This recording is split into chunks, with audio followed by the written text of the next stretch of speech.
maybe make a third line. This race still very undecided. The bottom lane just doesn't have enough cars now. The rules have been reversed. They're running out of time and they know it. How about Noah Mikulski in the L3? He did his hand in this battle. The bottom surges to the inside. Now pulls even with Hutton off the turn number 2. 900 horsepower at their feet. Banks doesn't have a push. Hutton, can he do it off of turn 4? Right, giving him another push. They stack him to the outside. And the line, checkered flag, big surges to the bottom.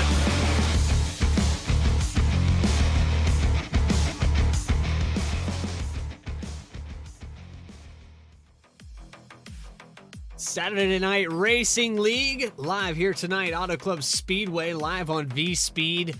I'm your host, Bradley Cooper, and alongside me tonight is Connor Horn, bringing you flag-to-flag coverage all season long. Connor Horn, new to the booth, not new to SNR, a lot of familiar names out here. We talked a little bit prior to this race about some of the guys you're familiar with. What do you expect here tonight at Auto Club? A lot of tire marks being left. That's what I'm going to say. We're going to see a lot of slipping and sliding. Track temp is really, really high, middle of the day sim racing time in Auto Club. And this is even if it wasn't Gen 4s tonight, a lot of slipping and sliding at a track like this. It doesn't really matter. Even with the 550 package Cup had a few years ago, you'd be slipping and sliding. It is hard to get a grip on this 2-mile track. Leaning on the right rear, that's what it's all about, though. That stagger, that yaw, that offset. You got to learn how to drive it. Multi-groove racetrack, we're going to see 3 wide, maybe even 4 wide as they shoot into turn 1. But setting up right now for qualifying. We're going to get a quick word from our sponsors here at Saturday Night Racing League. And we'll get back to you right after this.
The most realistic online racing sim ever made.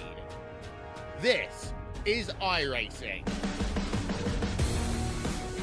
Detailed laser scan tracks, fully dynamic, real world cars, and over 50 series to choose from. 6 online world championships offering over $400,000 in annual prizes.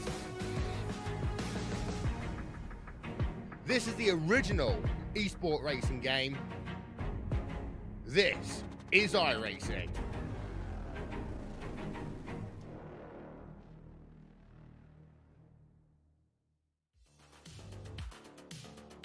Getting set to grid here at Auto Club. West Coast swing in full swing. So we're going to Auto Club here tonight. And then Las Vegas, Sonoma, just before the short track at Bristol, July 1st. So as I said before, I'm your host, Bradley Cooper, and Connor Horn's going to take us down trackside. We're going to start off with your grid here tonight, go through the top 10, and we'll take it from there. Connor, it's all you. Thank you. We're going to go through this top 10. Not too much of a surprise in the top 10. Angel Horonis, maybe a little bit surprising to some for him to be on the pole, but it was not by much. It was very close at the top. Jeff J. Wright in second, Joshua Banks third, Michael Kostek in fourth. Top four separated by 3 1,000ths of a second. Absolutely wild, those four on top of each other. And then another 12 1,000ths of a second back. Jonathan Cofield fifth. Alex Bell finally breaks up the closeness. He's in sixth. Ray Massey starting in P7. He's got the yellow underline along that Ford Fusion. Alongside him, the 81 Ryan Carwile, the ever noticeable Virginia Tech Chevrolet. And then seeing through the top 10, Seth Hatchell in the blank number 84 is going to be alongside the 09 of Chad Klinger. And that is your top 10 starting grid tonight. 11th position is going to belong to Reggie Ortega with Taylor Butcher Benjamin in 12th. 13th position is going to belong to Casey Lakatos with PJ O'Leary in 14th. 15th, Stephen McDonald and Noah Mikowski in 16th. 17th position, Max Cost, Brandon Wallace in 18th. Caleb Weekly, 19th position. Andy Kurtz is going to round out your top 20. We're going to get into the back portion of the field. Is everyone who did not put down a time, the Tony Stewart Old Spice paint scheme on the 33 of AJ Stavato. He's alongside Chuck Sweeting in the 75. Next row number 12, Tim Downey, alongside Eddie Trejo, two regulars of this series. And then 25th, Clifton Cockrell, 26th, Mark McFadden, if I'm pronouncing that wrong, I apologize. He starts 26th. Levi Alsman starting 27th. Not rolling off, but there are supposed to be 27 drivers starting tonight. We'll see if Levi, there he goes, and we should have all 27 starting tonight. Yeah, getting that heat in the back tires there. That's what you want, right? No, but, well, you might as well, because they're going to be heated up regardless. We're going to see everyone driving on the right rear, but you don't want to upset that boundary. In these Gen 4 cars, there's a certain sort of yaw you want to get going fast. You don't want to be completely straight through the corners. You need to have that right rear hanging out to make speed, but you don't want to overdo it, or else you're going to be really, really driving rough on the long run. Yeah, driving these things on the right rear, that's what they're known for, and there's a fine line between throttle placement, steering with a throttle, and then being out of control and burning up that right rear. But we have 100 laps, 200 miles to figure it out. These guys have been prepping all week for this. Pace Truck's going to make that left-hand turn, and we're going to get set to bring you live racing at Auto Club Speedway. Saturday Night Racing League getting set to go. Down the front straightaway, hard left-hand turn.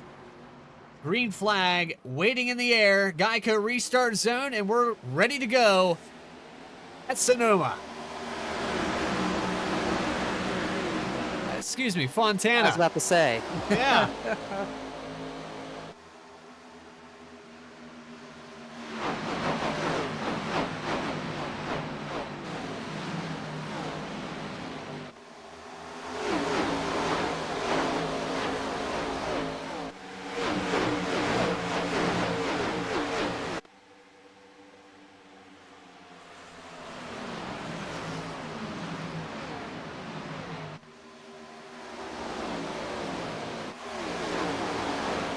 And getting ready to lead lap number 1. It's going to be Jeff Wright taking over.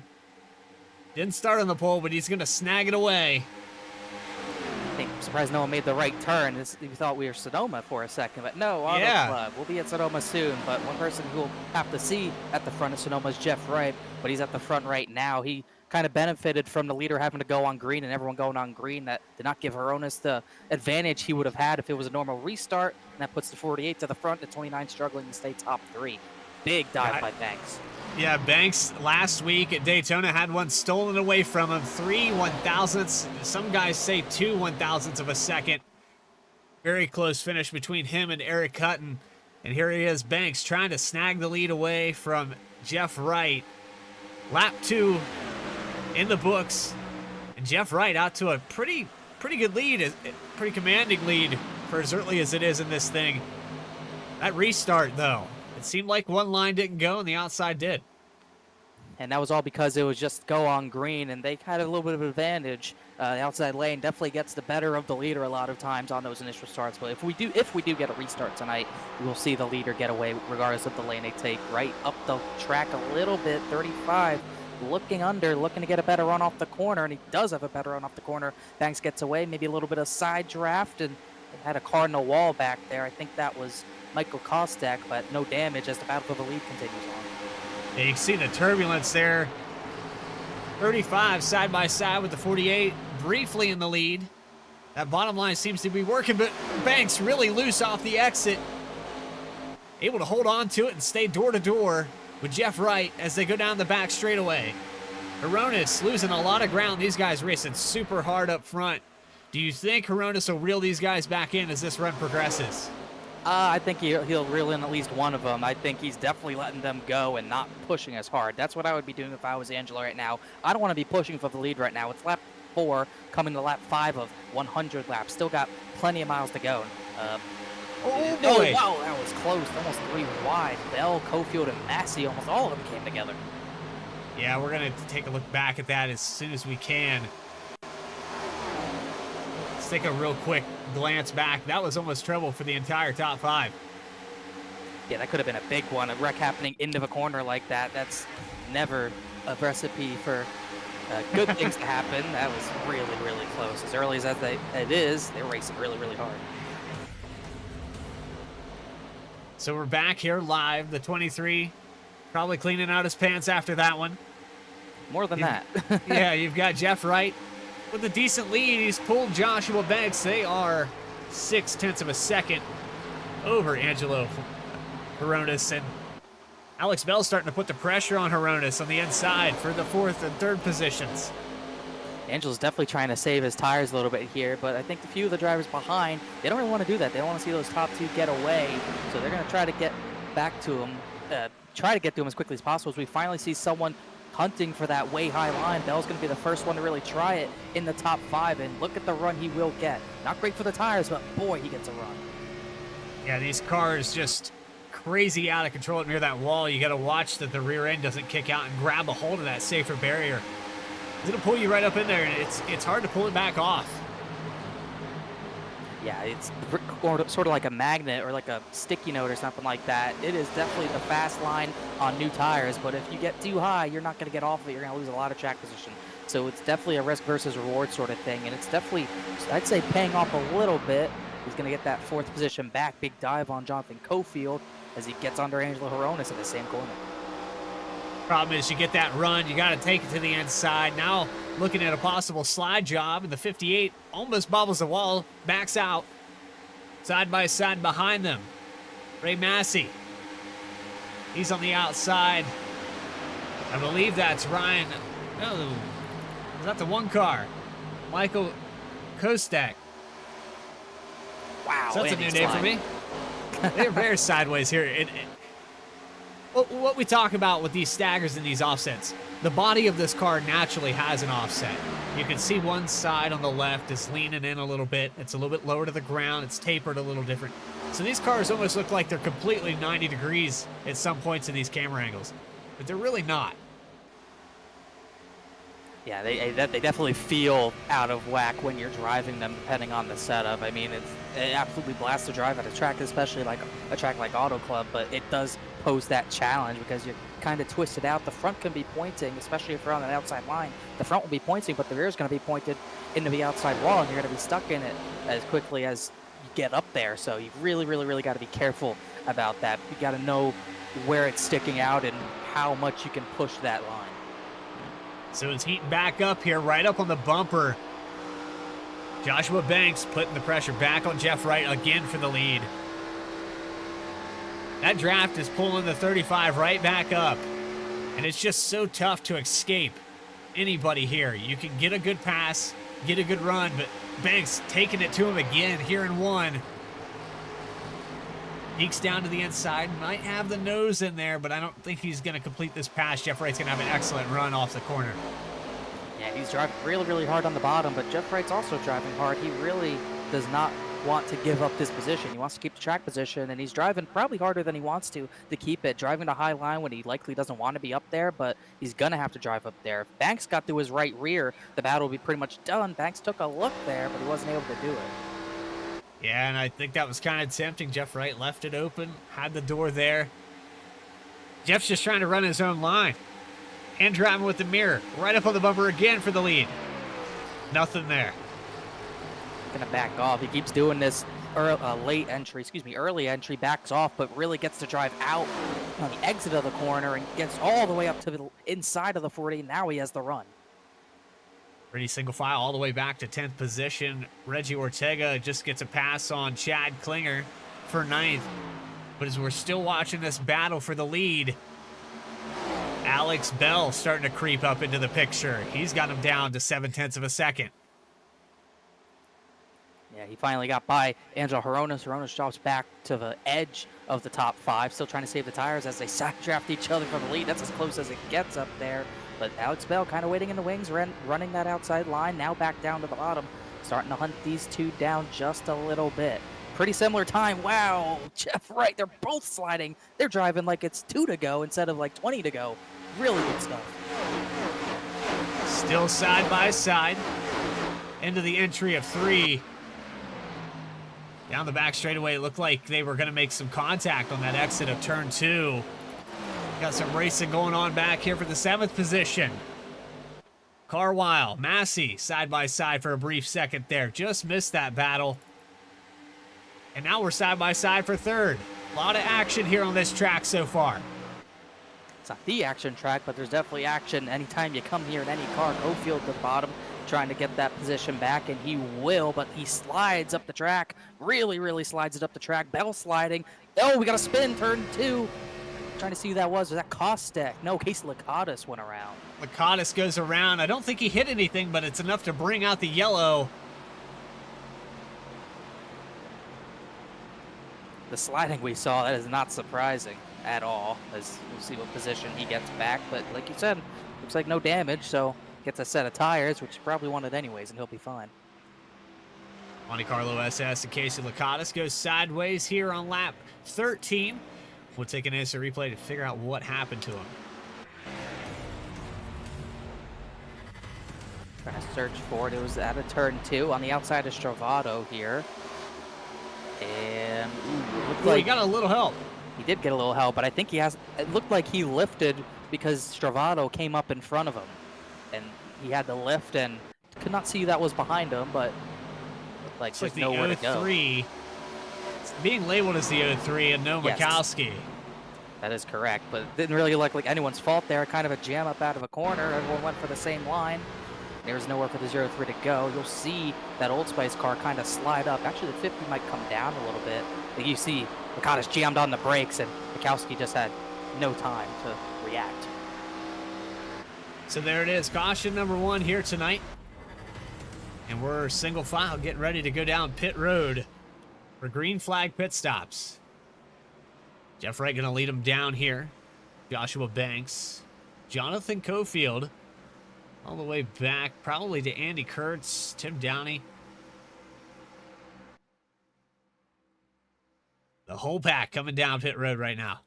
For yellow flag pit stops. Correct. Yeah. It's been a day. It's been a day. It has been a day for Hopefully sure. the pit crews are on point here. Everybody hits their stall. A little crash. Chad Klinger has front end damage. I don't know what happened, but looked like he had contact of someone entering his stall. CO9 at Klinger, and he's pressed behind him. It looks like he's really close to the inside wall. He's in his stall. Maybe he's Not getting that sure. damage repaired. Oh, he's going to have to. It's a lot of front end damage. That was weird. You usually go invisible when you're going into your stalls, but I guess as that wasn't the case, unless as your brake was so far back, his bias was so far back that he spun it, but I wouldn't think you need to do that at Auto Club. So Jeff Wright wins the race off pit road, able to maintain that lead. Joshua Banks in second. Angelo Horonis in third. And then we have Alex Bell, Ryan Carwile in fifth. I tell you what, not much has changed here. These guys have been pushing really, really hard, burning off those tires. We have a spin up there in the top 10. Do you think we'll see that again? I'm not sure if we're going to see that level of intensity, but if we did it that early in the race, I don't see any reason why it's going to change at the same time. So Banks and Wright are two very aggressive drivers. There's no doubt about it. And now with they're going to be bunched up again. Horonis now behind them. They don't have to battle past him. Alex Bell up there, who looked pretty sporty. Who knows what could happen here? But two aggressive drivers battling for the lead. This is something that could last all 100 laps. Battling back and forth. They pulled out about a second before third and fourth position got sorted, started to reel them back in. But I think we can actually get some green flag pit stops in. And I could properly say that. We're at Sonoma, but I said Fontana. Green flag, yellow flag. It's all the same. It's all the same, right?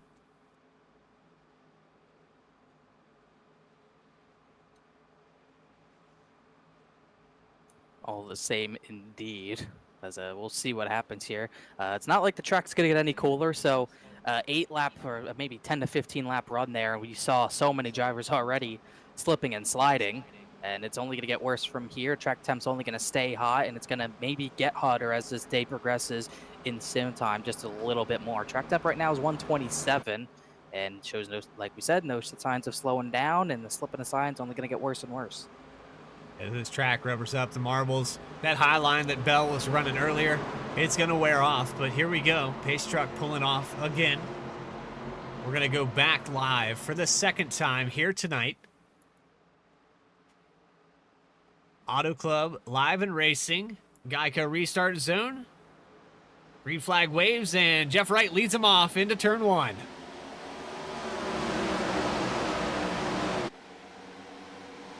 Great start for Jeff Wright as he goes into turn 1. He jumps out to 0.3 of a second over Joshua Banks right out the gate.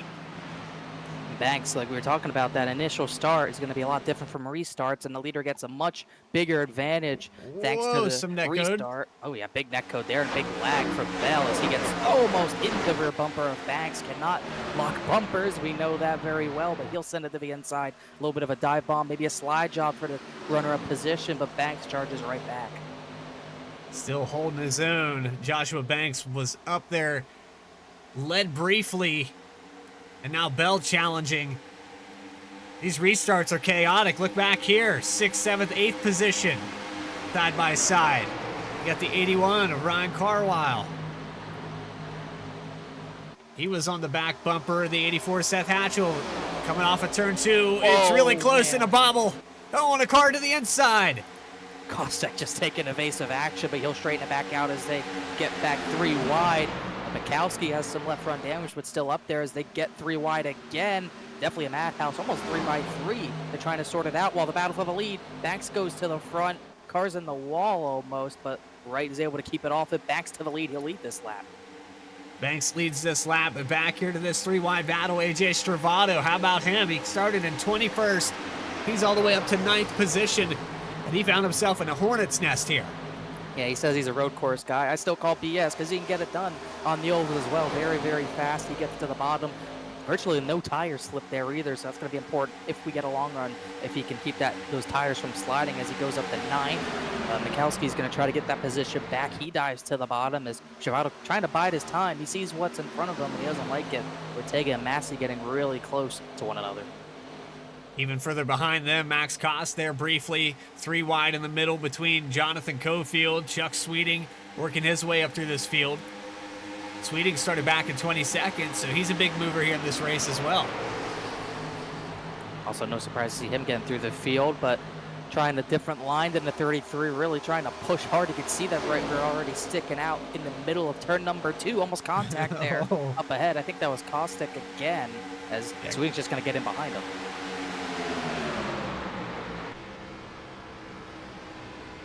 Riding on board now with the 75, and Caustic looks a little out of control on turn 2. The exit looks a little sketchy for him. I'd say both the exits are sketchy. If you're not good in one exit, you're not going to be better really in the other. There's really no difference between the two. I think turn 4 is actually a little bit of a tighter exit, depending on how you're driving it. That's how I drive it. It's usually worse there, but could be different for him.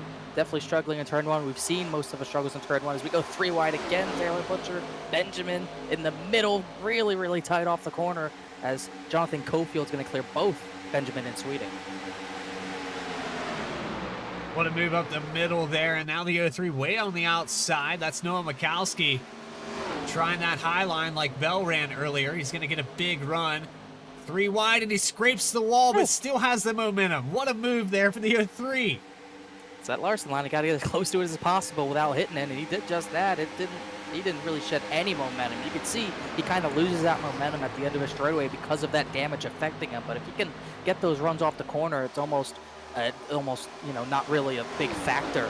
He's making it work right now. Caustic gets to run back off the top to stay in the top 10 position. A lot of racing still going on. Max Cost side by side with Benjamin. Can he get the outside run here? Let's see what he can do up high. Kind of a middle ground. I feel much safer right there.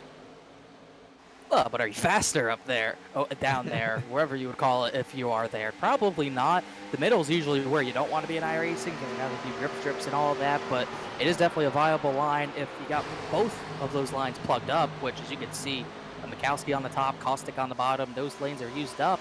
You're not going to go to their lanes, might as well go to the middle, go where they're not. That's the name of the game. Big slide from Cofield. Moving on back to the front, Joshua Banks holding a commanding lead now, pulling away. Jeff Wright falls back to the 3rd spot. Alex Bell able to get around him for 2nd.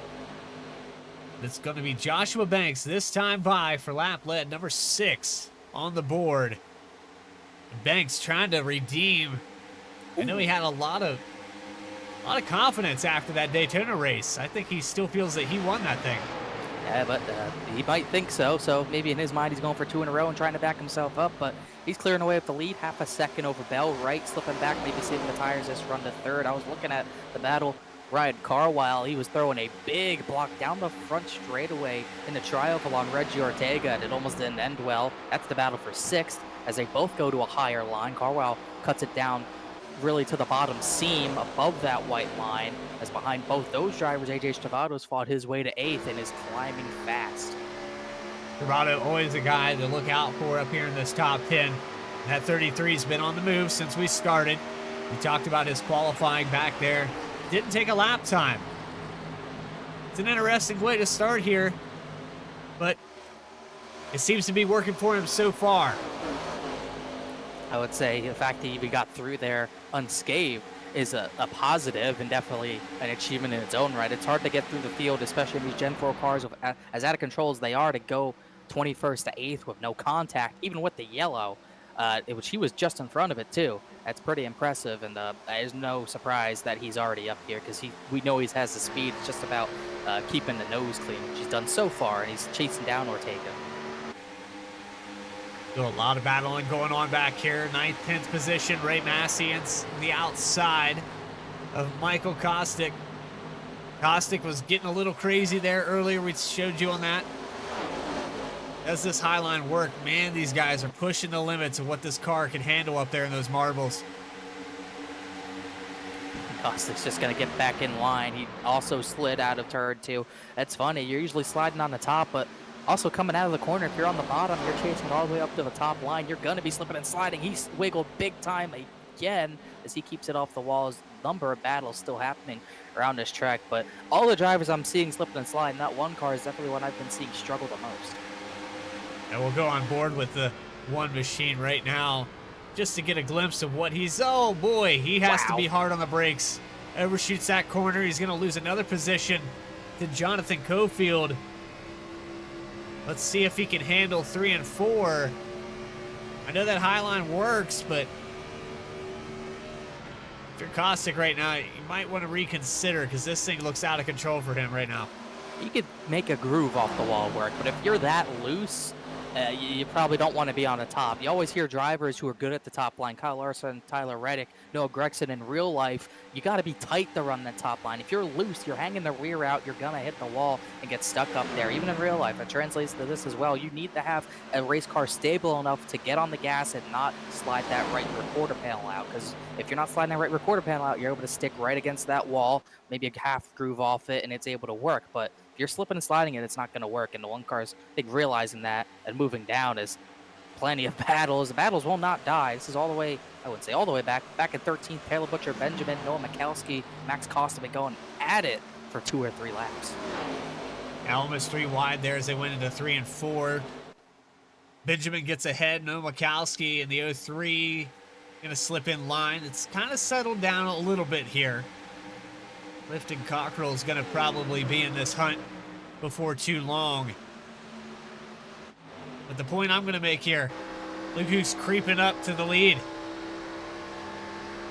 Just behind Joshua Banks, we've got a hungry 15 of Alex Bell. He's worked it down to 0.2 of a second, and he's running the high line still. Yeah, he's been running that exclusively. Really, no one else in the top 5 is making that work. Reggie Ortega's doing it in the background. He's still trying to hold off Ryan Carwell and AJ Stravato, but yes, that 15 is making it work. You can see the run he's getting into turn 1. He's almost 4 miles per hour faster into the corners as 15 continues to close and close, running that high line. Maybe a half groove off that wall, as you can see that right rear lighting up off the corner as Jeff Wright gets under him almost every corner, but 15's able to stay strong on the top. Might have lost time there, though. Yeah, I think he overshot the entry a little bit there. Backed it up. A little bit of time lost for the 15. He's going to go back to 0.3 of a second.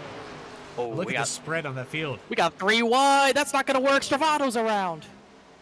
The 33 of AJ Stravato down in the grass. I saw that brewing. It was never going to work. They were racing so hard, and they got 3 wide into turn 3, and it never sorted itself out. So caution number 2 of the night. Stravato, another guy that becomes unscathed. Lucky day for these guys that are self-spinning, not hitting anything. And that was intense, and we're going to get another set of tires on these guys, so they have to kind of gradually slip and slide again, as we'll get another replay here. It looks like he just, I couldn't tell if he slid up or maybe the Carwow machine, the 81, came down, but they definitely came together. But another rather harmless spin.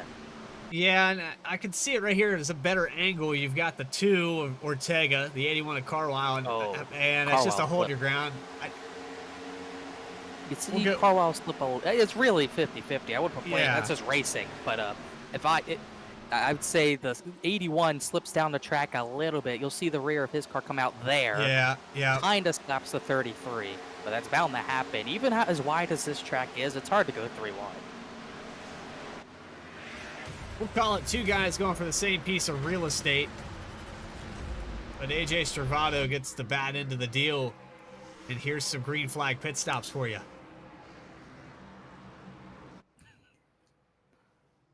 .35 Joshua Banks into his stall. I said it again, yeah. Yes, I know. you did. I'm losing my mind today. Yellow Oh, pit stops. We got Oh, we got caution. a Back spin. at a 40. The 40. Cockrell. What in the world? That's twice. This is much harder contact. As see who wins a race off a pit road. Banks maintains, right out second, and then the 84, I believe, gets out third. Seth Hatchell. Haven't talked about him yet, but what in the world happened with Clifton Cockrell? That was at the very end, near the entrance. Yeah, let's go back and find the 40. He Turns it did around he- there. Yeah, let's get a better angle. I got a pylon in my way. That pesky pylon. That's a lot of damage, too. It's way more than what the 09 had. He's backwards in his pit stall at this point, so... Let's see. Oh, he locked up the brakes. Yeah. That is too much rear brake. and it's almost like he's using that to turn into a corner under green and under yellow. You usually reset that to get it back to normal, so you don't do that into your pit stall. And he clearly had too much rear brake, and when he hit the brake, it went around, and he hit hard. He dinged up both ends of that car. I think he'll be able to continue. That was a lot worse than what the 09 had of Chad Klinger. Lipson Cockrell, and he's the only Pontiac out here on the track, I do believe. So, got to keep that thing mint. Yeah, no factory support. That's literally the last Pontiac ever. Yeah, the last one. Yeah. Let's, yeah, so thanks for taking the attention away that I can't tell the difference between green and yellow. I think I'm colorblind tonight, but what I can tell you... Usually when they're single file, very slow entering pit road, that is usually a yellow flag pit stop, unless they're just very respectful drivers, and they just decide to come down on the same lap. I'll get it eventually. We'll 3 see. years. Yeah. I'll go back to elementary school, figure out my colors, and we'll get this right. Speaking of right, Jeff Wright, up front. How did he win that race off pit road? Is that official, or do we have Joshua Banks starting on the outside? I believe Banks started on the outside. Okay. It was close, but Banks did get him, and he's going to like to start on the outside, so he'll get the jump, and the 48 will get the bottom line, which I think Jeff Wright will be fine with that. He'll keep the bottom line, and Banks will probably get it back, but this will let Angelo Horonis maybe get the jump and battle the 48, but we'll just have to see. We watched Banks get a decent start the last time. We've seen Jeff Wright get a decent start on the very first. It's anybody's race. Lap 33, coming around for 34. It's been Wright and Banks leading these laps here tonight. Your pole sitter sitting behind him in third, and Seth Hatchell finds himself up there in the top 5. Green flag up in the air. Geico restart zone. And here we go again. On the loud pedal for the 48. Doesn't get there. And Joshua Banks, with that outside restart, pulls away. So hard to time those restarts when you're in second place, because if you speed up too much or go too slow, you do get a penalty from iRacing. So it's very hard to not lose a lot of ground of leader. Banks gets well clear. Right clear for second. Horonis with the run. Does he jump out? No, he'll stay behind and almost air push the 48 because you don't want to actually push. Nose push on these cars. They don't match up very well with the rear bumpers. We saw it a little bit at Daytona. They were able to keep it clean and green the entire race, but we did have a few instances where guys got out of shape, got pushed around, got knocked down to the apron, and it spread the field pretty tremendously. That Patchell, he was up in the top 5. He's still in there, but looks like he's falling a little bit of ground to Reggie Ortega. Now you've got Bell. He is committed to that outside line. Bell is. He lost positions, lost a position maybe on pit road. He lost a little on the initial restart, but he's going to get one back. Hatchell is going to go back to 6 after restarting third. Has not been a good restart for him. He also left his decals at home, which is unfortunate, but he's still running pretty solidly. Just haven't talked about him a lot as Bell went to the bottom on Reggie Ortega. Ortega gets to run off the top. Ortega's got that fancy harpoon design machine. Get a good look at that. I love that paint scheme. It's geared for Miami. It's Miami colors. Wow, the 15 sliding behind him, but that 2 definitely does look sharp. And that's, I believe, the highest he's been tonight, up to 4th, as really kind of a madhouse for 5th on back. Seth Hatchell continues to drop. Ray Massey's going to go to the bottom with a look to the inside for that position. And also going to have to watch the 33rd Travato, see if he can come back up through again. He did not fall too far back after pit stops. He's up to 13th, looking for 12th. Massey and Hatchell still side by side further up. Chuck Sweeting now the biggest gainer in this race. Started 22nd, now in 8th. The advantage goes to him after that spin with the 33 of AJ Stravato, but kudos to Stravato to spin out and come back up here in this top 15 that quickly.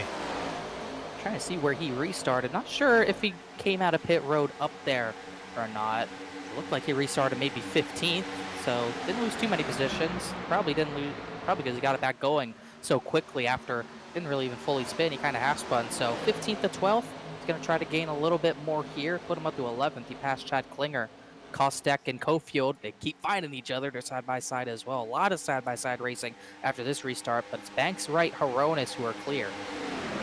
Alex Bell gets to the inside again on Reggie Ortega for the 4th position.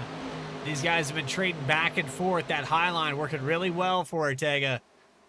Almost some contact off of 2. Yeah, they might have barely touched, couldn't tell, but it got really close. I think Bell's a little faster, but he's used to that top line. He's running bottom here. He doesn't really want to be down there, but Ortega's forcing his hand. He's almost going to maybe try a slide job.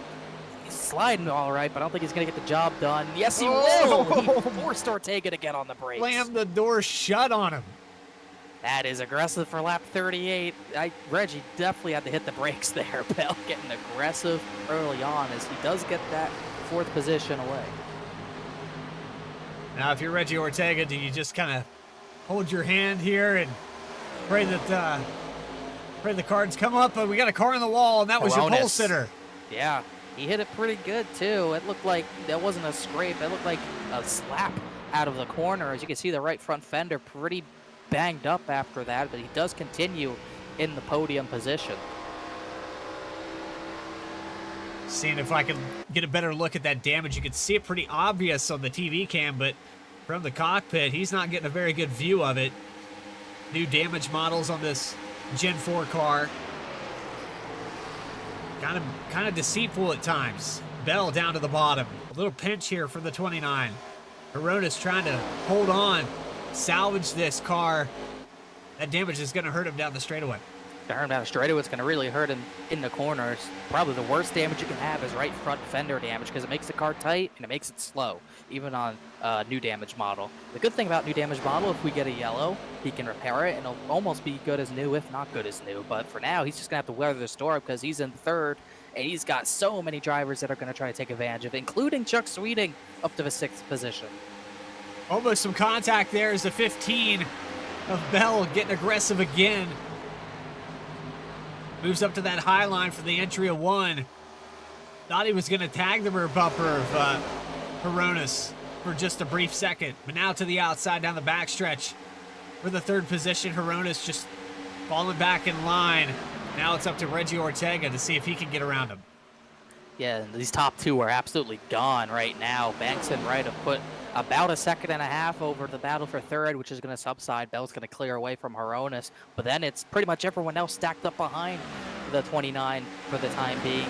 Let's see, Hronis in 4th, then who do you got? Ortega, Sweeting, Hatchell, Massey, and Kostic, who are side by side. Yes, AJ Chavato's already back in the top 10, but plenty more drivers trying to line up this 29. We were talking a little bit earlier about Stravato, and then that spin works his way back up to 10th position. Make it 9th. He's going to fly by Ray Massey, who had a moment at a turn 2. Stravato has been taking advantage of every mistake and moving through this field rather quickly. A lot of takers on that high line now. It's starting to rubber up top. I was about to say, we've usually seen 1 or 2 drivers up there trying it. That was pretty much maybe 7 drivers in the top 10 who tried it, following Alex Bell up there. He's making it work. He's going to have to make it work. I think they're really doing that because Hronis selects the bottom, and they see that damage. They know the damage, and everyone wants to get the run on him and get by him as quickly as possible as that 29 got so loose off the corner. The damage probably affecting the handling of that machine. He's trying to get down to the bottom. It's not turning, gets to the exit, snaps free.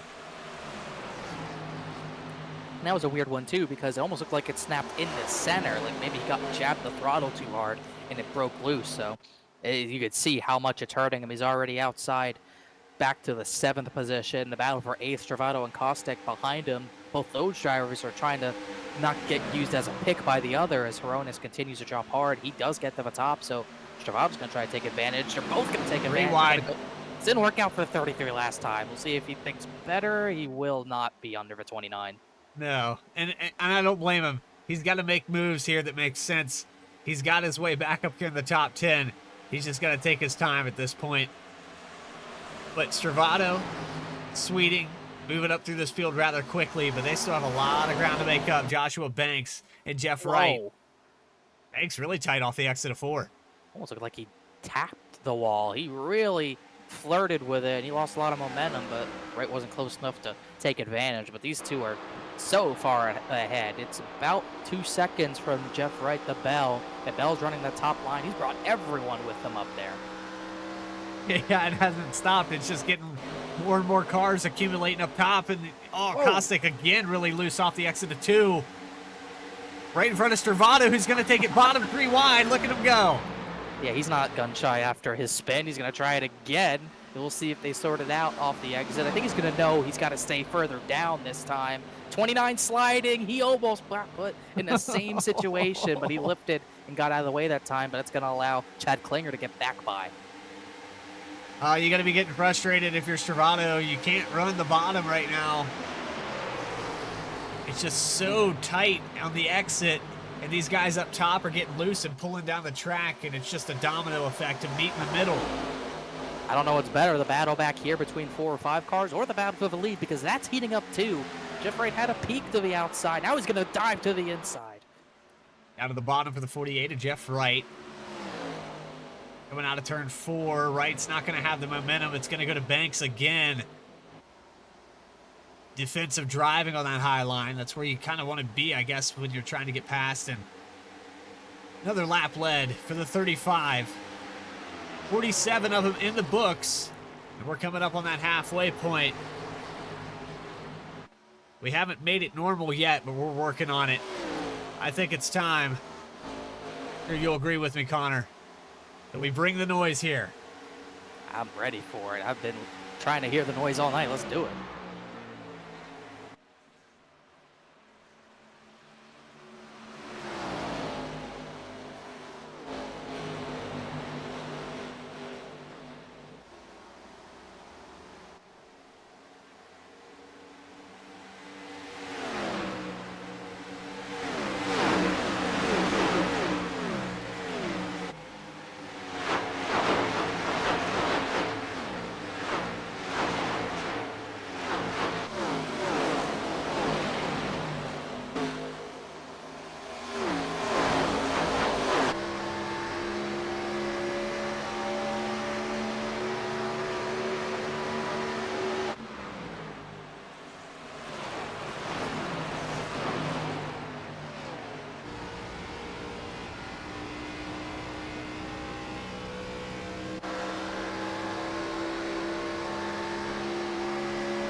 So as we brought you the noise, the battle for the lead still going at it.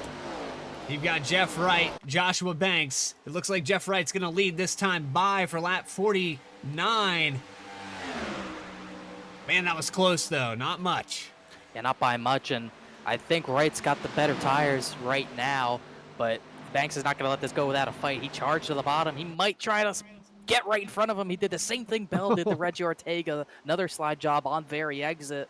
48's going to really be aggressive with his dive into 3, I would think, as Alex Bell's not really gaining on him that much. He has gained maybe 3/10 since I last checked, but these two are still well ahead. As another slide job coming, and he's not going to make it work. 35, I think, will get him here. 35's bobbling a lot. Those Wow. guys were both, it looked like they were swatting flies, and they're, I don't know. It's getting crazy up here in the lead. If we were looking for a place for a caution, this might be it. Yeah, it might be at the very front. At least the guys are 2 seconds back, where it might not be a big one, but you just really never know, as these two are absolutely putting on a show. And Banks really slow. Oh, Wright got the wall a little bit there, but that was a scrape. That's not going to hurt like Coronis's did. He's still got to run on the 35. That high line is so impressive with the amount of speed that it carries, even after a brush with the wall. Wright takes it down to the bottom. Look at the rubber we're seeing in the corners, especially in 3 and 4. Oh, Banks might have tapped it there. He's trying to chase the 48 down the track. I see that scheme, and seeing the racing, I keep thinking of that battle with Johnson and Kenseth at Texas in the fall of 07. This is exceptional stuff. Exceptional racing as Wright dives to the bottom again. Go all the way down to the bottom for Wright. These guys pinching each other. They tried the high line. Now they're going to work the low line. Banks, Wright, they've both had touches with the wall. They probably have the equal amount of aero. They definitely have the equal amount of talent because these guys have been going at it now for a solid 15, 20 laps since we went green. Yeah, and this is after the battle right now, but they are still battling really in the middle of the top 10. Sixth on back, very tight. Ortega, Klinger, Chad Klinger and AJ Stravado have been side by side for maybe 10 laps already. And they have not gotten far apart as Alex Bell's going to hit the pits. That is very early. These tires must be falling off a lot faster than we predicted. We're back up here. Maybe 18 laps into the run, so certainly fuel-wise, that is early, I would think. Yeah, 21 on this stint for that the whole pack. Everyone come down pit road on that last yellow pit stop. Got it right that time. And Stravado, yes. Look at Stravado here in 6th. He's still working on Reggie Ortega. These guys, they haven't let up. It's the same thing we've seen with the lead. It's just we can't get around anybody. Got another pitter. Noah Mikowski's going to pit, so this must be scheduled. Once again, we do have 80% fuel tags, so would not know off the top of my head how far they can go, but a lot of these drivers may be splitting this into two stops, maybe other drivers thinking one as we get Max Costin as well, but I don't think the drivers racing with the lead are thinking pit stops. They're bumper to bumper still. No, they're not thinking pit stops. They're thinking, what can I do to outsmart that guy and get him out of my mirror? But also they might be thinking about pit stops. Who knows? There's clearly nothing between these guys. I think the only thing that can separate them is pit strategy. It's really who blinks first. I think Stravado's pitting here. He's down to the bottom. Yes, he is. Wow, they were 3 wide right in front of him. We just got a glance of that. We got 2 wide back for the lead, right to the bottom. I cannot take my eyes off these two because every time they go side by side, I'm expecting a crash because they're sliding so hard and driving so hard at the same time. Oh, Wright's really loose on the exit. He did not lose that much momentum, really. I think that might, if that was me, I think that would be my wake-up call to pit. But we'll see what the 48 wants. Right on board here with Jeff Wright. Still going at it. Yep, he's pitting. He comes. That's exactly what I thought would happen. Big slide like that. Kind of expected that move to be made. A few more of the front runners going to come. Ortega's in. Carwile's in. This should bring a few more drivers, including Banks. Unless the 48 really screws up his entrance and exit, I don't see how Banks keeps the lead. I think that's a smart call by Jeff Wright. So down on pit road for the 48. You saw the long battle, the battle that never ends between Joshua Banks and Jeff Wright. But let's not count out. We had Bell. We have Chuck Sweeting now up there in that top 5. Some of these guys that are really good on pit road. And then you've got the 35 that's yet to bring it down here. Bell now going to go around on the outside. Yeah, he's going to come. You can't get him to get multiple laps on you with new tires. You got to be careful on hot tires and not speed right to the cone. He did well there. As this is going to bring almost everyone else. Chuck Sweeting's in. Kostek, who's been struggling. Ray Massey's in. And you said the other names. I'm thinking AJ Stravado. We know how much speed he has. This is the second time he's had to get back through the order. And he pit a little bit earlier than these guys. So I'm interested to see what that 33 car can do. There's Seth Hatchell being designated your leader right now. The 33 of Stravado has hit pit road already. He's behind Jeff Wright by about 0.5 of a second. Hatchell's going to come in. Not surprising there. Klinger's going to come. Hronis, well, he stuck out pretty far with his damage, surprising, but he does come down now. And kudos to Hronis for settling down. He didn't lose too many positions. He got back to 7th, and it kind of stagnated for him. He was able to get a handle back on that car and keep it from losing too much ground. Hopefully he can get some of that damage repaired. Get that pole-sitting car back up to the front. Also, let's see. You want to know how much new tires matter? Let's look at Alex Bell and the gap he's put between him and Jeff Wright. Maybe 1.5 seconds, 2 seconds, and he did not pit. He did pit the earliest out of everyone. He pit lap 52, as he blinks out there. He pit lap 52, and then it was 3 laps later the 48 came. It's 3 laps worth. He was 2 seconds behind. Now he's about maybe 2 seconds ahead. So 4-second difference between 3 laps of pitting for new tires. That's something these drivers are going to pay attention to when they come down for their final stops. Now, I'm not familiar with this Gen 4 car. I'm yet to actually take a seat in it and drive it.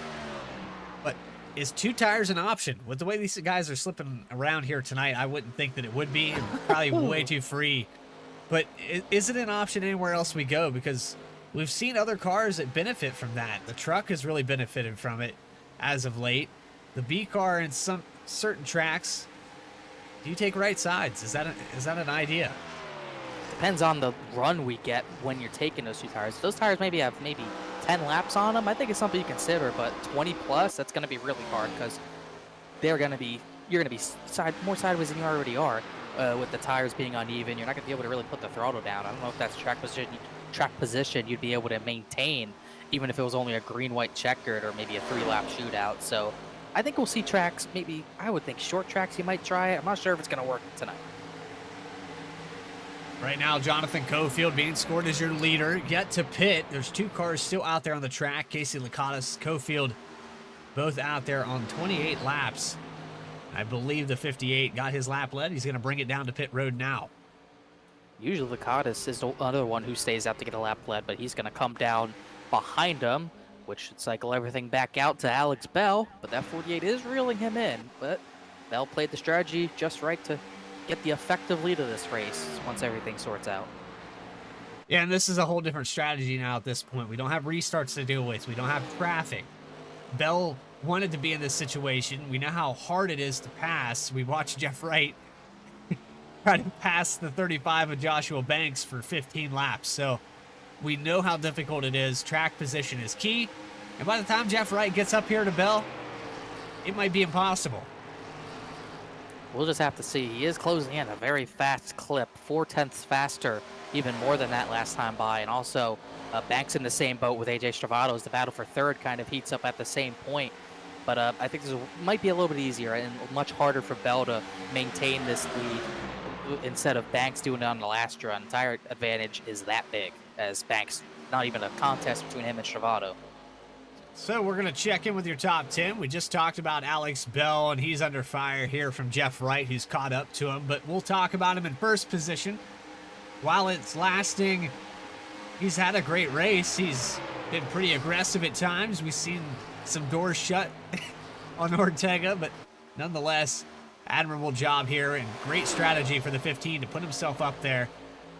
And Jeff Wright, who's led a lot of laps here, side by side for the first position right now.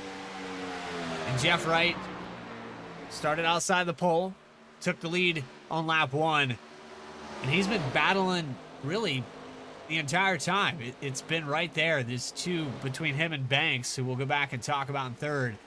Both these guys pulling away from the field. It's crazy sometimes when you get out here on the track and you feel fast and you see 2 guys that are just on another level pull away from the field. How frustrating is that? It is frustrating. You think you're doing everything you can. Like, I guess we'll take, I think Chuck Sweeting's got speed. We'll take him, for example. Ryan Carwile and other drivers like that, they're looking pretty sporty, but then you see the 48 and the 35 on the last run we saw. He got 2 seconds ahead of the rest of the pack. And he's just racing like, side by side. Yeah, they were racing hard from the very beginning of that run. As you look at AJ Stravato, who's had an up and down night already. But we talk about it, those guys get a 2-second lead and they're racing each other. You're in clean air like Alex Bell was last run. And they're pulling away from you. What in the world am I doing wrong? Can I do anything differently? There's just not much you can do on nights like that, because if someone's that much better than you, where they're battling and they can still pull away from you, you're probably going to need a late race restart to kind of turn that around, because it is hard to get someone off their game when those 2 are on their game like they are right now, as Chuck Sweeting is probably thinking that, just like AJ Stravato is. How do I beat these guys? I probably don't have speed on them. I got to use strategy somehow. So Stravato tried and Bell tried. Chuck Sweeting kind of pit with everyone else, but it has put him into the top 5. He's followed Stravato up. They're started 21st and 22nd. Now they're 4th and 5th, so good climbs for those 2. But now they're trying to outsmart the leaders. Seth Hatchell, a guy that we were talking about a little bit earlier, he was restarting on the last one up in the top 5, fell a little bit, now finds himself in 6th position. And Hatchell, sponsorless. So let's get a logo on this car. Let's get the decals on the car, too. He doesn't have headlights. Not that they're real, but we do need them, at least. They just make the car look so much better. But We can't tell if that's a Chevy, Ford, Toyota. Who knows? But It's a budget team, man. They got spare parts. It's out here, and it's running well. 6th position for Hatchell. And I'll tell you what, there's been a handful of guys in this league that have run sponsorless cars, and I keep telling VSPEED, hey, we need to start getting some stickers on these things. Like Reggie Ortega, he's got stickers on his things, but we'll get to him in a little bit. He almost had contact, but they kept it straight. One person who has no shortage of stickers is Ryan Carwile, who, as long as I can remember, he's always had the Virginia Tech college on his car. I believe he's an alumni. I don't see why he'd have it if he wasn't. But I don't know enough about Ryan. I need to get to know him better, but he's always been fast. I thought he was a road course guy at first when I first started racing with him and first started commentating his races, but he is awesome on the ovals as well, as he runs in a consistent 7th, which is kind of where he's hovered all night long. He's put a really solid race together, maybe not in winning contention, but consistency is going to be key. Hey, top 10s can win championships. And I tell you what, Michael Kostick, he's been all over this track here tonight. The bottom, the top. He's seen the inside, the outside. He knows every bit of this place because he's seen it from every angle. That thing's been a handful, but he's settled down here in the 8th position. He has Noah Mikowski just behind him, and you were talking about that contact that almost happened before. I'm assuming it happened between these two. I believe it almost happened between those two as well, but Reggie might have been involved in that as well. But you can see the left front on that 03 still pretty dinged up, kind of caved in a little bit closer to the wheel than you'd want it to, but it hasn't affected him too much. He's been able to stay in the top 10 by a decent margin as he continues to run that bottom line as the driver behind him tries to rim ride that top line. Reggie Ortega is actually losing that spot to Ray Massey as those two go side by side. Two other drivers who have been consistently in the top 10 tonight, but Ortega himself was actually trying to get in the top 5 a little earlier on, but it seems like he is not having a good run right now as he's going to go back outside the top 10. Well, Ray Massey broke our top 10. We were trying to do it through the field, and Ray said, nope, I want to be included. I'm going to swipe it away at the last second. So 10th position for Ray Massey. Reggie Ortega back to 11th. Some notable guys that are having pretty solid nights. I'd like to talk about this guy right here in the 10 car. Qualified 12th. He's stayed pretty much in that vicinity. Taylor Butcher Benjamin in the Cheetos Ford Fusion, I believe that is. Is that a Dodge? That is a Dodge. Tell. It's a Dodge. Yes. A flaming hot Dodge. To tell. Flaming hot Dodge. It's a notable guy there. And then go back to Max Cost. Started 17th and 17th. So I guess the point of this exercise is these guys have qualified and they've stayed there. They haven't lost anything. They haven't gained anything. They're just doing what they need to do here. They know what this track entails, and they're trying different lines to try to figure this out. So they got plenty of race left to go. 30 laps left in this race, 31 to be exact, as Jeff Wright pulls away a little bit from Joshua Banks out of turn 2. We're probably not too far away from another or potential last set of stops, and these top 2, it's going to be pretty important between these two because one lap's going to make the difference as half a second apart between these two. One lap hitting earlier is going to be the difference between being the leader and being second, and it was Jeff Wright who got that advantage last time, and he's maintained it. Banks has reeled him back in, but he has maintained it. But Banks is going to be the guy, the runner-up now, and he'll have all the power in the world to try to undercut that 48. There's really no one in there. I wouldn't say they're out of the zip code, but they do have a pretty sizable margin over Chuck Sweeting and AJ Stravado, who just swapped positions at this point. So it's going to be very key for Banks to try to beat the 48 the pit road. Yeah, Joshua Banks could short pit. He could go one lap longer. We know that he's one lap shorter on tires right now. And we watched the battle ensue for 15 laps. I don't know that it's going to come to that. I think they'll hit pit road before they get side by side.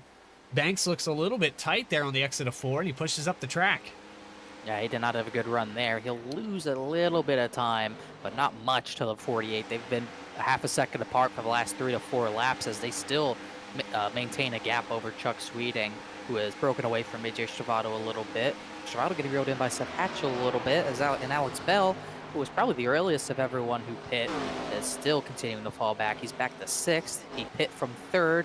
His undercut has not worked out. But it did put him in a better situation, and I know that restart kind of put him in a bad spot. He's 1.1 seconds back compared to before green flag pit stops. He was, well, probably 3 seconds behind these guys. I'm trying to remember. I believe he was third. I will have to remember, but he did pit from the third position. He was probably 2 seconds behind Wright and Banks, who were battling, as Banks had a big slide out of 2, excuse me. But Bell, oh my goodness, that is as sideways as you get without crashing. But Bell pit earlier trying to get in front of the leaders. It worked for a brief moment, but now he finds himself 5 seconds behind the leaders, and that gap's growing. We're going to go back and take a look at that really quickly. You see the rear just kick out almost out of nowhere here. Right there. Oh. Yeah, that's sideways. They almost gave no choice but for Ryan Carwell to door him, but Carwell does end up getting by cleanly as the battle for the lead. They get closer and closer, but I don't think Max quite has enough tire advantage to go up and get alongside yet. Yeah, I look to see these guys take their final stops. Wright will probably hit pit road if Banks gets to his door. Well, it depends what side of the door he gets on. If yeah, Banks that's is gonna, that's gonna be important, because if Banks gets to his outside, Jeff Wright can pretty much say, "All right, I see where this is going. I'm getting another advantage on you." So Banks has got to be thinking about that. He gets to his outside. It might be the rare point where the leader forces the 35 to the outside, because you usually want to block the outside from the guy maybe a little bit faster than you, as we've seen already. But Banks gets to his outside. That gives Jeff Wright the advantage to say, all right, I'm probably going to get past. I need to get the advantage now. So Banks got to be wary of that and probably make sure he can have that advantage. Going back here to look at Clifton Cockrell with that spin on pit road. He's back here in the 19th position, running side by side with another guy that's been sideways here tonight.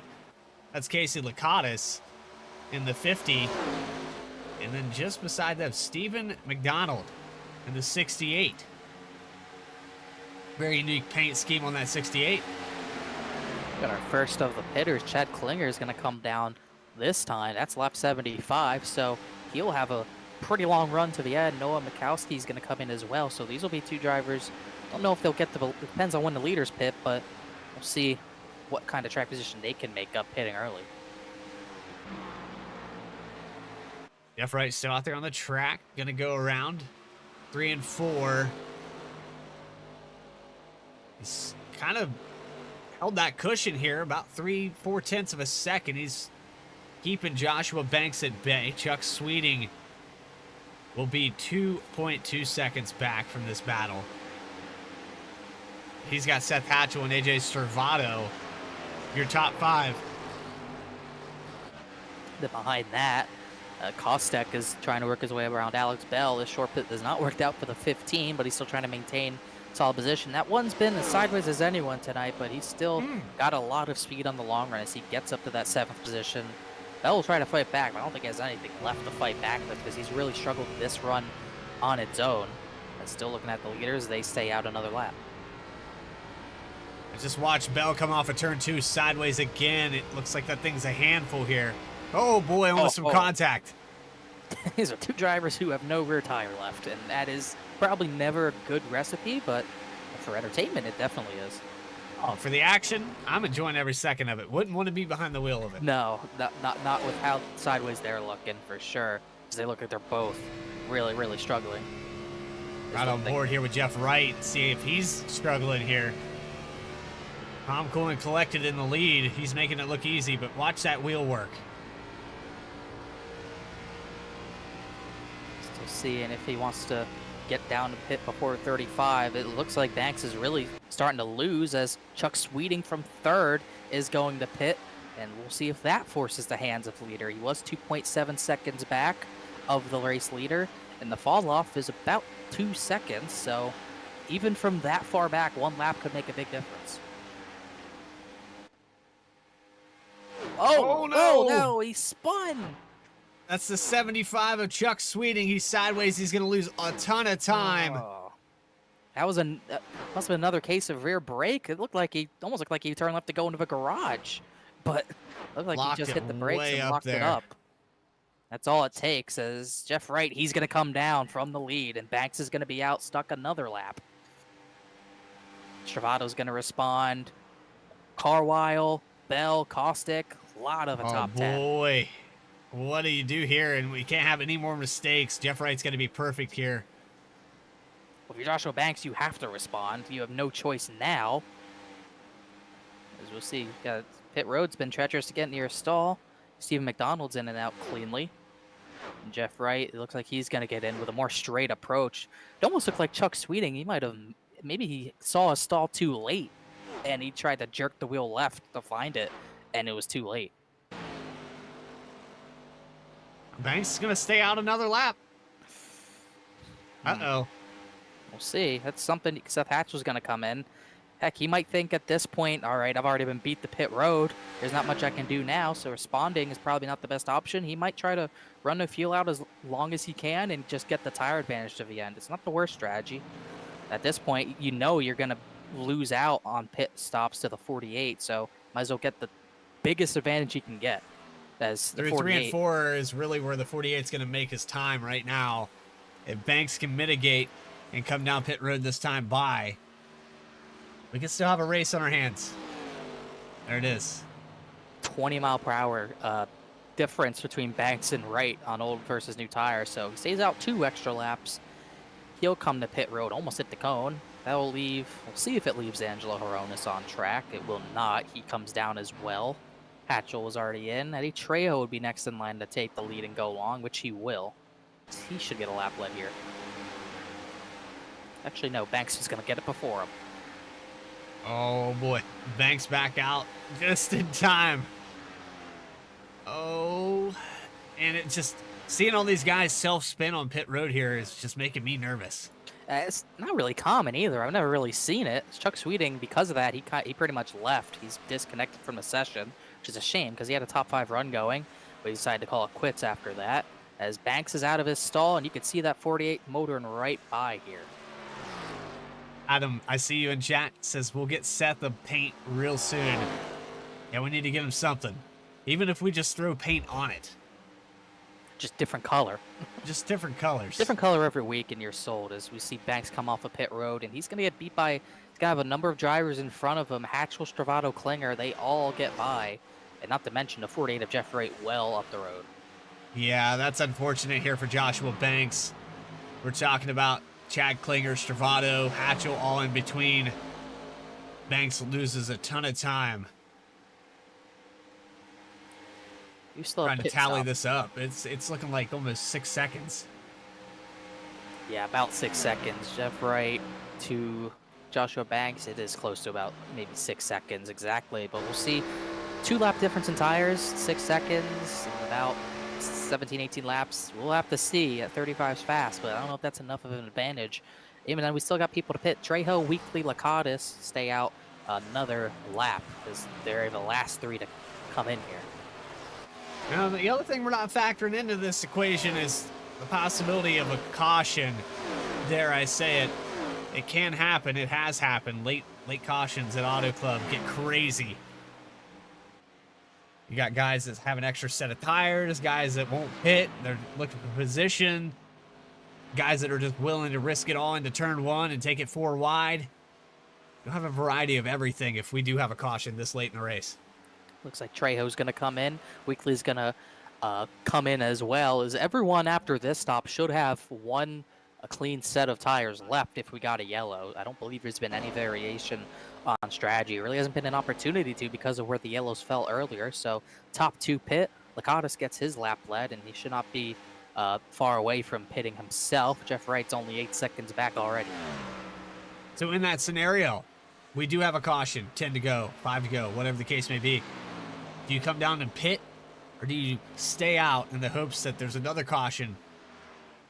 I don't know. I think you got to pit. At that point, it would be probably 10, 12 laps on the tires. I think that would be probably too much to kind of justify not taking tires. Yeah, you could hope for the yellows, but me personally, I never try to do that. I hate having to do that. I always like being the aggressor with everyone else who takes new tires. So even if I'm Joshua Banks, who lost track position, I still think taking the 4 tires is the right choice. Although at that range, maybe 2 tires would happen, but I would do it personally as Klinger's going to move back. Banks gets a few positions back from the 84 and the 09.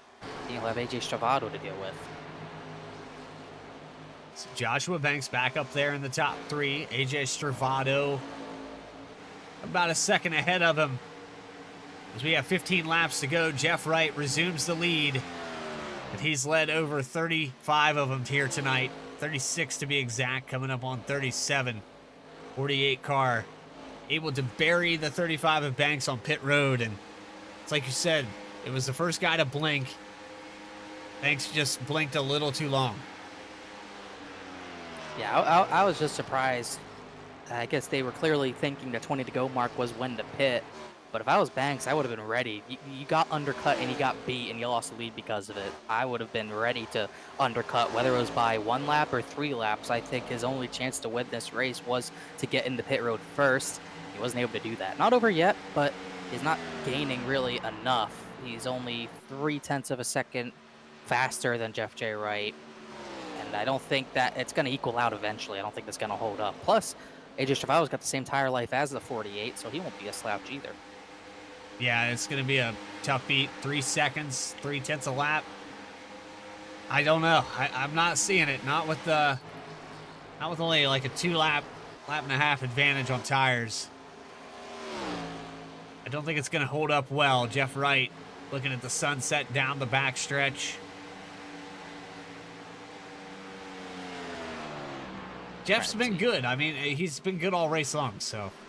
It's kind of his wheelhouse. He slips and slides a lot, even when the car isn't meant for that. So he's definitely used to having a drive like this, and he's made it work. He's definitely been the top 2 of the cars here tonight, but he might have been the fastest all along. It's just so hard to pass once a long run gets going. It kept the 35 up front, but he got clean air, and he's definitely pulled away. It's 3.5 seconds to Stravado and Banks right now. How about the recovery by Chad Klinger? He was one of the guys that spun on pit road during those pit stops, fell back to the 17th, 18th position. Now in 6th. Looking at a great finish here for Chad Klinger. Another guy that's, I mean, we were talking about him earlier. The 10 car. Taylor Butcher Benjamin. Benjamin's been good. He's been solid. And I would say that the 10 car probably has a favorite track. This isn't one of them. In a Gen 4 car, it's either your very favorite track, or depending on how you drive it, you hate it and you don't want to come back here again. But it's tough to tell what he thinks about it. He's had a solid run tonight. He's kind of hovered around where he started, 12th to 10th, top 10 brewing right now. He is a little slower than Richie Ortega behind, but it is a 3-second gap, and it's going to take a great 10.5 laps for Ortega to get that away from the 10, so I would say a very solid night. The quiet nights sometimes are the nights you need, and I think for Taylor, it's definitely something he needs as the battle for second is subsided. Banks is clearing away from the 33 of Stravado, and now he's going to have 10 laps to try to eat into a 3.5 second lead. 3.1 as they come across the line. Shaves down in the entry of 1 and 2. Another 2/10 clicked off there. Banks all the way to the bottom. It's been interesting to see the change in transitions of the lines these guys have been running. Yeah, he really was never really running the top on his own, because it wasn't really on his own even when he was leading, because he had the 48 battling him. He was just trying to take away whichever line he was running. As you see that track temp, I thought it wouldn't come down. It has came down maybe 10 to 15 degrees as far as track temp goes. So it's definitely cooled off, and I think I could potentially be putting a damper on that outside line. You have more grip because of the track cooling down. It kind of takes away what the top line's for. If you're not really having too much grip on the bottom, you might try to top to just get an advantage on everyone. That's kind of going away right now, as that bottom line is pretty much exclusively being ran right now. Chad Klinger, Bell, Caustic are up the track. Even some of the guys at the back are still up there, but not as much as we saw earlier. Yeah, you get a feel that this track has changed. A lot of these guys going to the bottom. There's like the 23 up there on the outside. Everybody behind following suit past that point. But yeah, Jeff Wright just ticking them away. I know Banks is catching him a little bit, but I don't think it's going to be enough unless Jeff Wright makes a huge mistake. I think he's got this one in the bag. He did catch him by about 4/10 last time. With that gap, that amount, it would work. But he's got a lap traffic to deal with that's going to slow him down here. We haven't talked about it all race long because we haven't had to. Mark McFadden, Brandon Wallace are going to go to the outside and give the 35 his preferred line.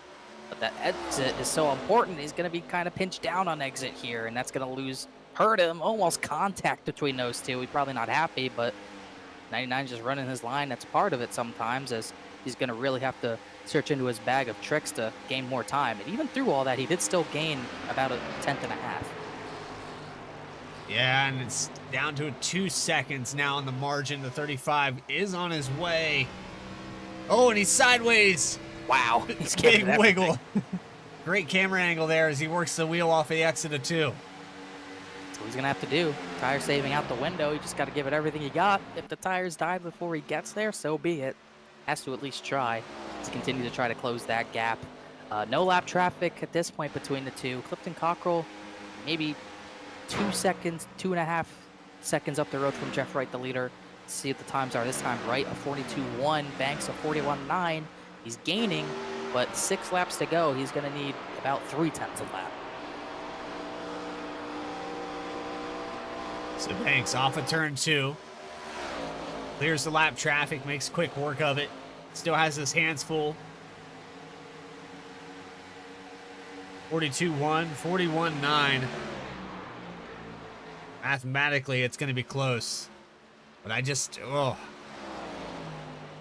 to be a nail biter here. It very well might be. If Banks keeps this up, and assuming Jeff Wright isn't saving some tire, because he could be taking it easy.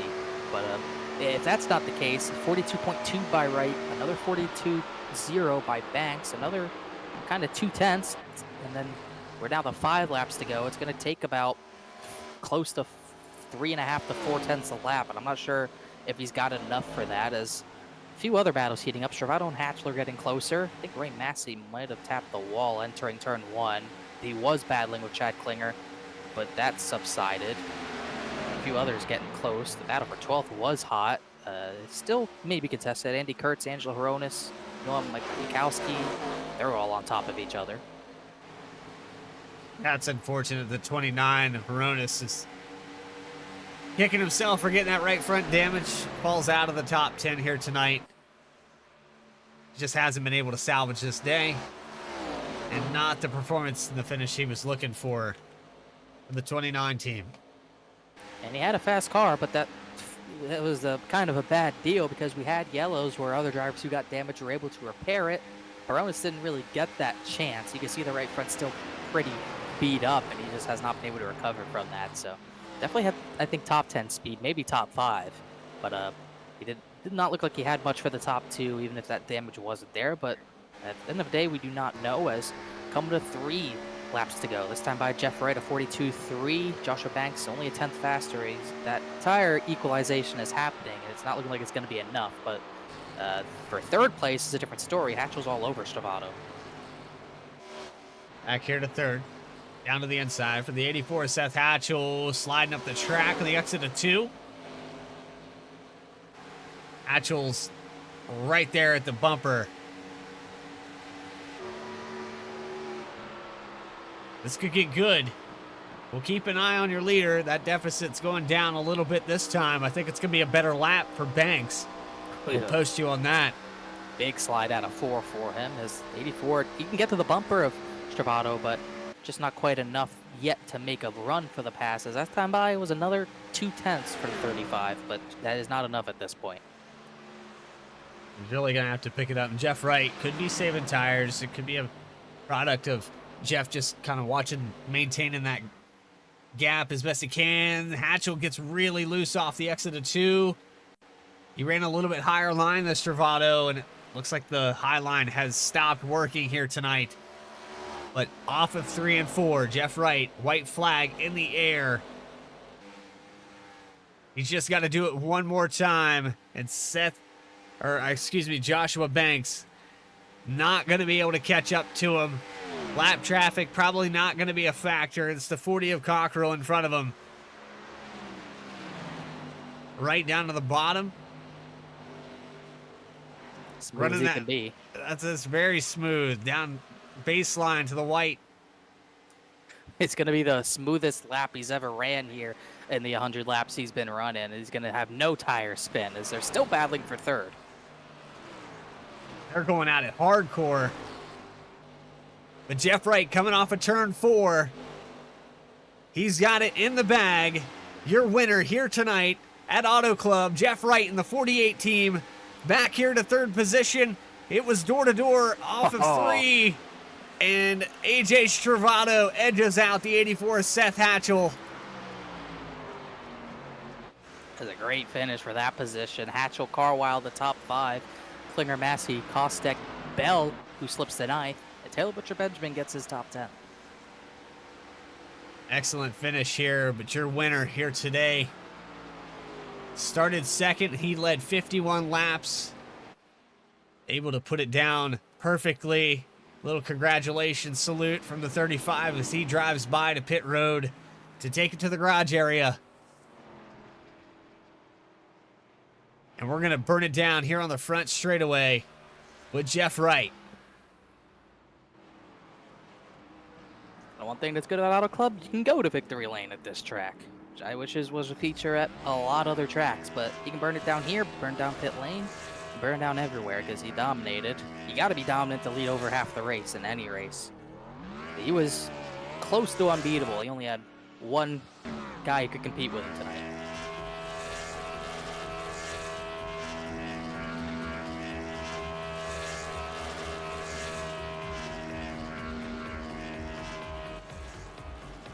So your winner, Jeff Wright. Top 3 interviews coming up.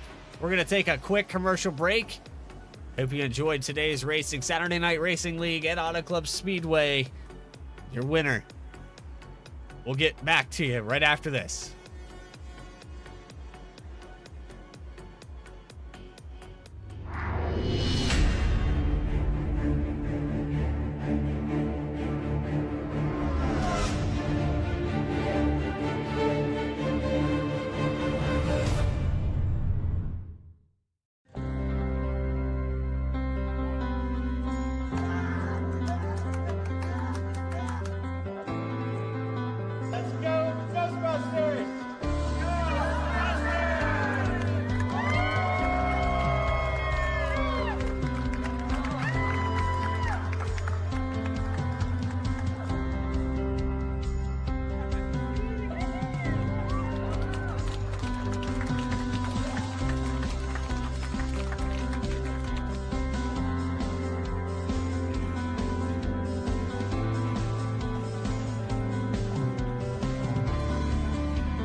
The most realistic online racing sim ever made.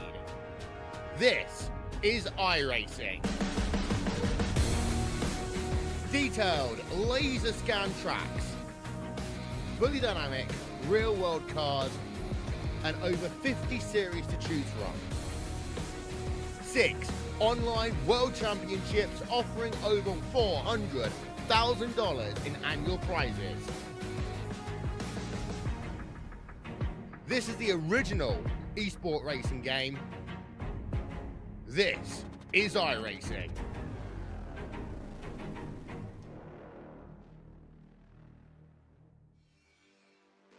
Back to you live, Saturday Night Racing League on VSPEED. Your winner here tonight, Jeff Wright, and we're running down pit road right now trying to catch up with some boys that finished in your top 3. Third place finisher here tonight, AJ Stravado. And I tell you what, AJ, you kind of worked some strategy. You had to pass a ton of cars here tonight. It was a lot of work to get that podium, but you're able to get it done. Yeah, that was not the way I wanted to do it, having to go through the field not once but twice. But I guess it made for a more entertaining and interesting race for myself. But that was a lot of fun. This is my first, I think, Gen 4 race I've done, so I genuinely had no idea what to expect, and I didn't do too many laps. But I guess this car kind of suits my driving style of sliding around a little bit and being able to work kind of different lanes. But it was a lot of fun, and congrats to Jeff. That was a good race by him. Yeah, we had another competitor, Chuck Sweeting, and I think you guys probably would have been competing there for the third position. Unfortunately, missed his pit stall. And then how tough was it to get on pit road here tonight, AJ?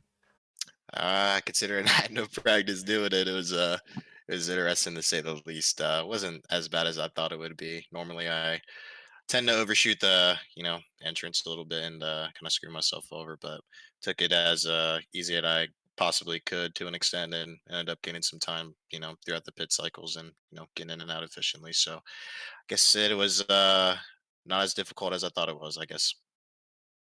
The Old Spice 33 looked really good out there tonight. AJ, we're second race in. We're coming off of last week's finish. It was close. We're going into the West Coast swing, Las Vegas next week. What can we expect from the 33 team there?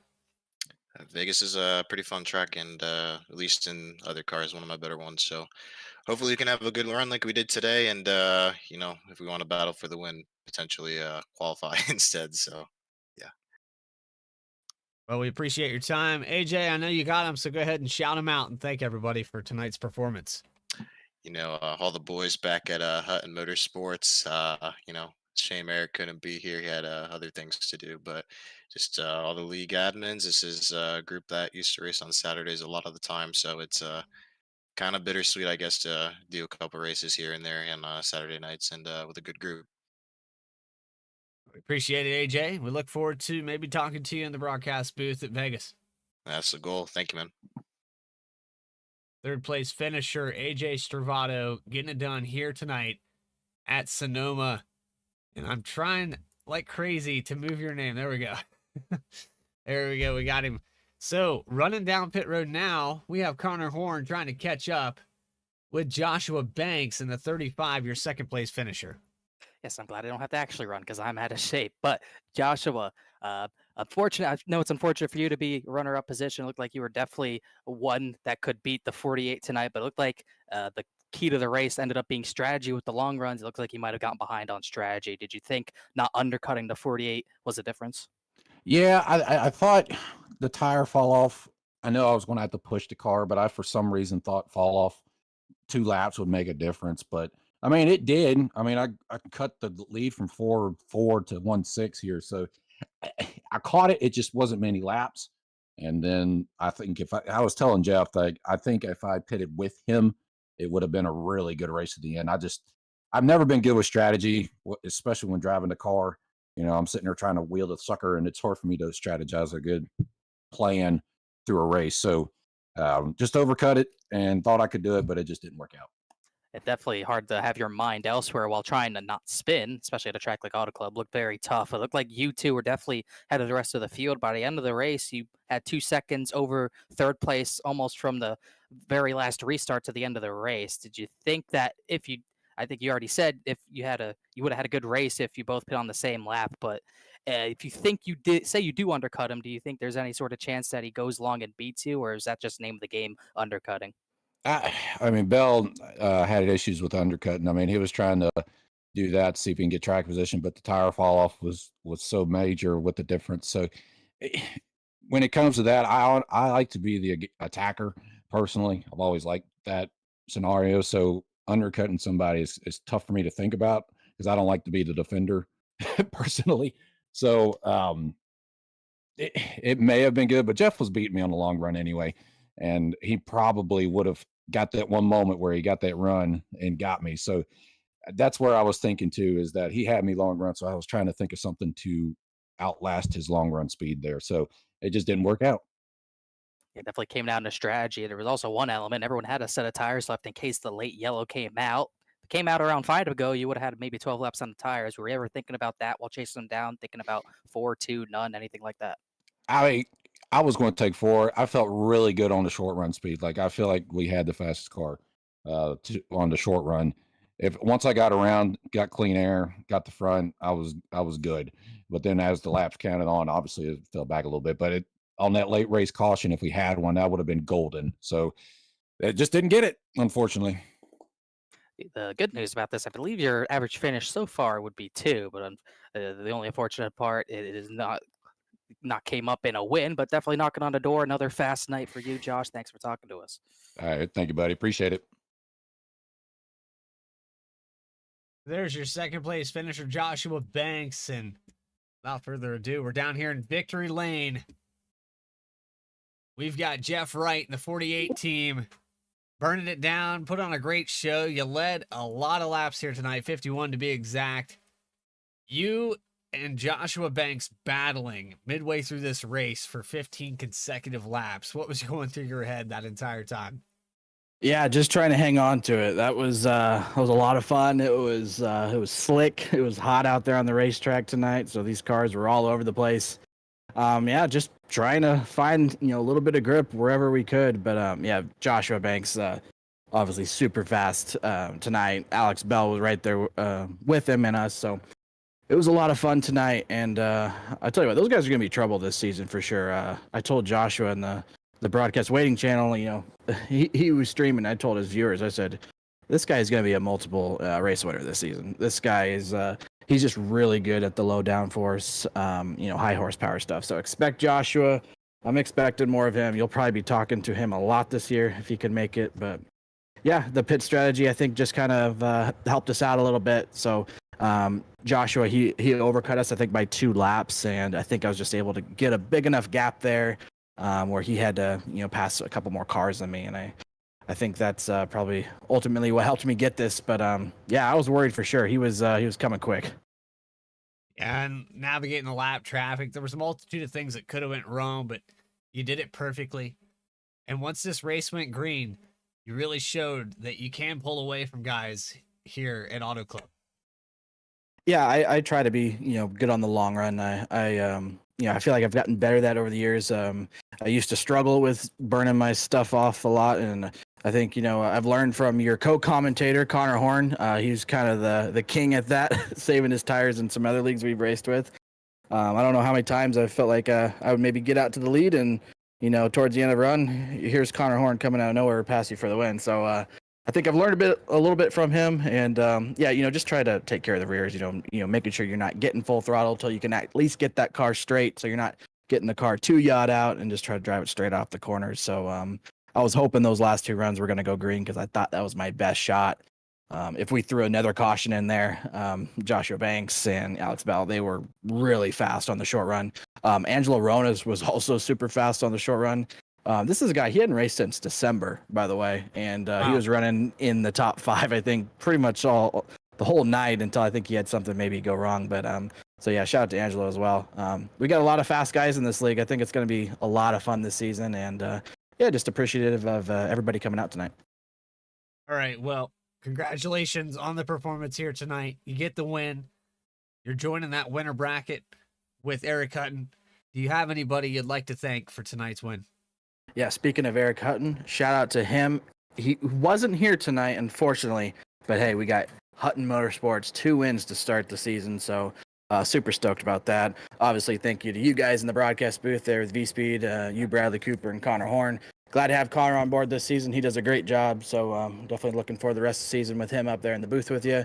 And then just the sponsors, everybody helps out to make this league happen. So it costs money to do these things, and without everybody's support, we wouldn't be able to do this. So big shout out to Harpoon Design, Tractor USA, Walk and Roll and Costumes, as well as many of our league members who have donated and help us put on these shows. So we're just super excited to be going this season, and can't wait to keep this West Coast swing going and being at Las Vegas next week. Well, Jeff, I appreciate Connor Horn too. He's been teaching me the difference between green and yellow flags here tonight, so I'm glad he's here. That and the difference between Auto Club and Sonoma. They got Yeah, that out of the way. yeah. Fontana and Sonoma, they're two different locations. Hey, both great tracks though.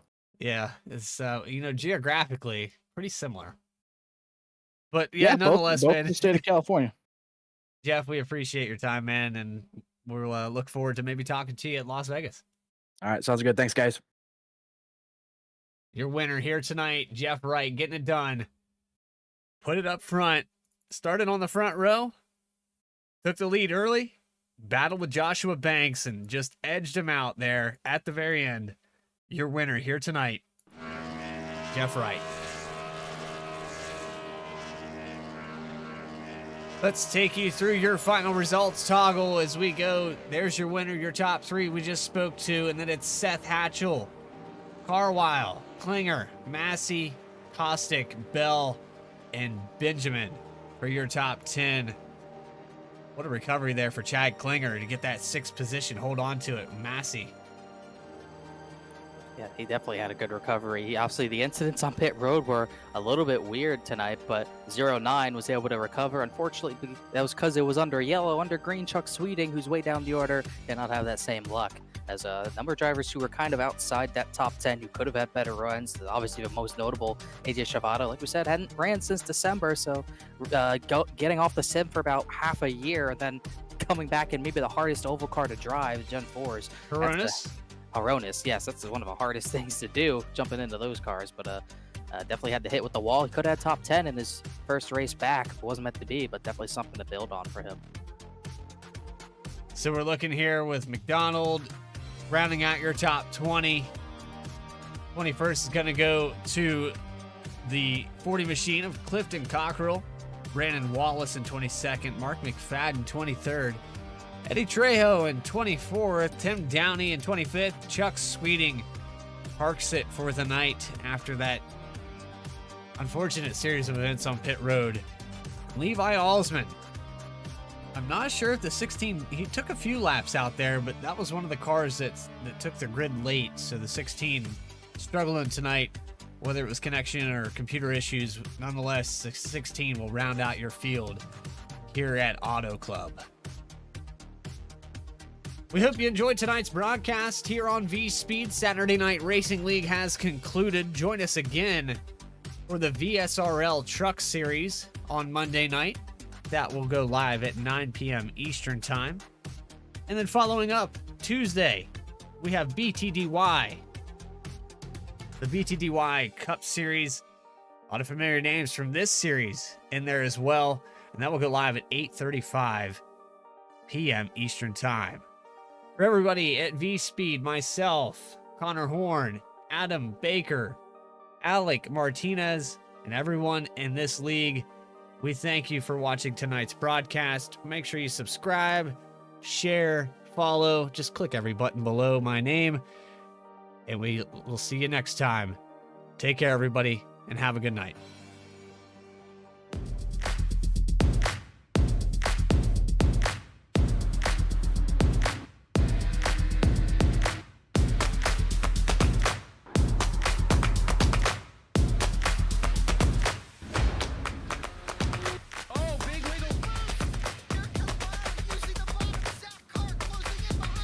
Here comes Milo, big run out of 4. He's going to be there. Tristan Martin's there. Cannot count out the 37. Oh! Cabot, Where did he come from? Here comes Swack. A punch from the 33. It's a drag race. The Magic Man wins it, Auto Club.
The most realistic online racing sim ever made.